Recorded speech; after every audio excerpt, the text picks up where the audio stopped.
Lex, I've only heard that first name a few other times. Where did your mother and father get the name for you? My dad named me. I don't know where he got the name from. He wanted something simple and short, but growing up, I found it hard and confused to go with. It's an attractive name in that people pay attention to it. I think it'll help you in calling attention to you as a quarterback. And from what I have seen in your spring game, etc., and what I've heard about you, you should do all right as Nagy. You looking forward to your varsity career? Oh, yes, sir. My hands sweat every time I think about this season coming up. It's just around the corner next Saturday. How do you feel you and your fellow sophomores will do this year with such a tough intersectional group of games? Yes, sir. Our intersectional games are tough. We're playing some tremendous teams. It's going to give us a lot of experience for conference play. If we can come through it healthy with the experience we'll obtain from these games, people better watch out, I think. Not big of an issue in the first place. They ought to let us wear the hair the way we want to, wear it. It's just a matter of individuality, I suppose, pride.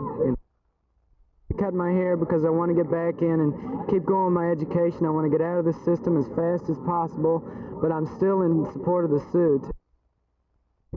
I'm in school, but I'm not with them at all.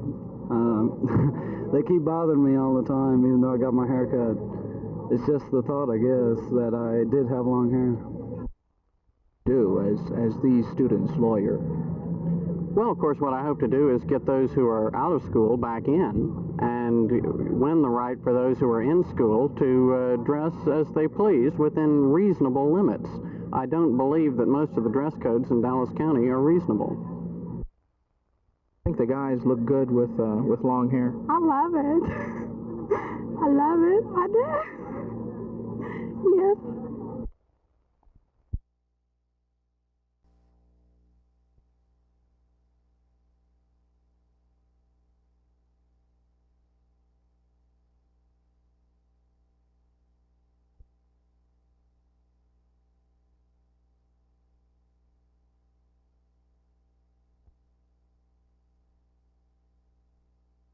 Of those who would term themselves liberals. I don't like terms such as that, but what I think it does mean is I don't think any political party has room for those who really are extremists.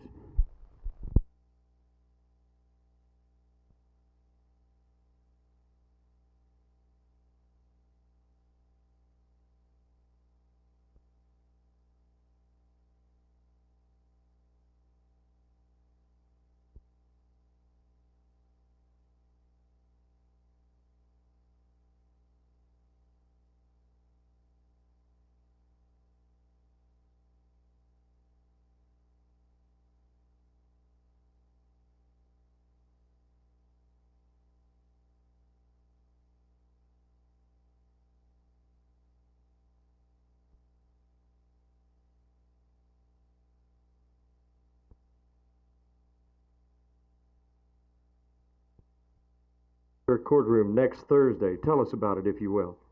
Senator Mike McCool of Dallas will preside over a Senate committee studying the needs for change in the election code, and he will have, I believe, 4 senators with him. All people in this area who are interested in testifying, of course, will be invited to do so. It's a real opportunity for the lay person to lay his opinions before a legislative committee, and it's indeed an important hearing in my judgment.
The schools, most of them, say that hair cannot be over the collar or over the ears, but simply because the hair is a few inches over the ears or over the collar is obviously not going to be disruptive. I don't see any legitimate basis for saying that that interferes with education.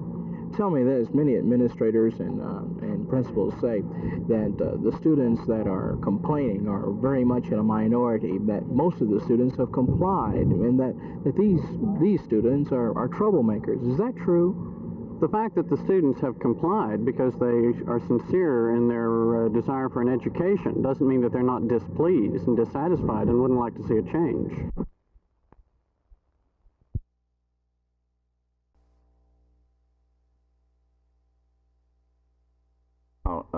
First, Teel, I don't consider this the Nixon silent majority. I think that the Democratic Party traditionally has spanned the whole width and breadth of our nation. It's had young and old, and liberals and conservatives. It's been made up of ethnic groups. It's been made up of, well, it runs the whole political gamut and include what you term the silent majority. I think the working man has been the backbone of our party. I think he'll continue to be. Do you think that in that case the party itself is not going to have any room for the so-called liberals, the minorities? No, I would reject that completely. I think our party, very definitely, ours is a party of liberalism. Ours is a progressive party.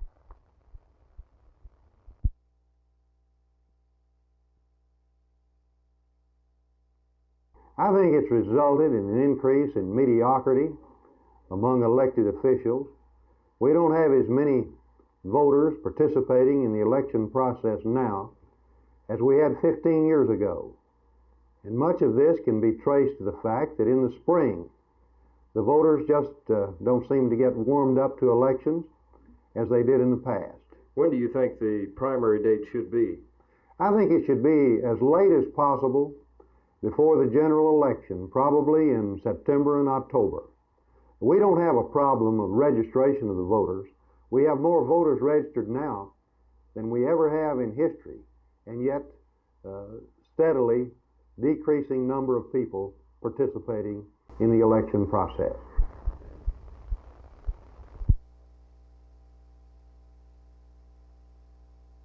Up to 4,000 foot in a B24 bomber, 21 of us.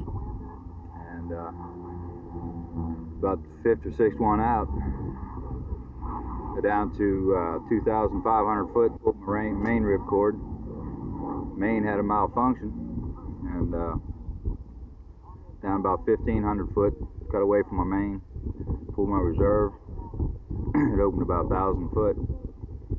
Went on down the ground, landed in the field safe, and the boys picked me up out there in the wrecker, brought me back into the field here.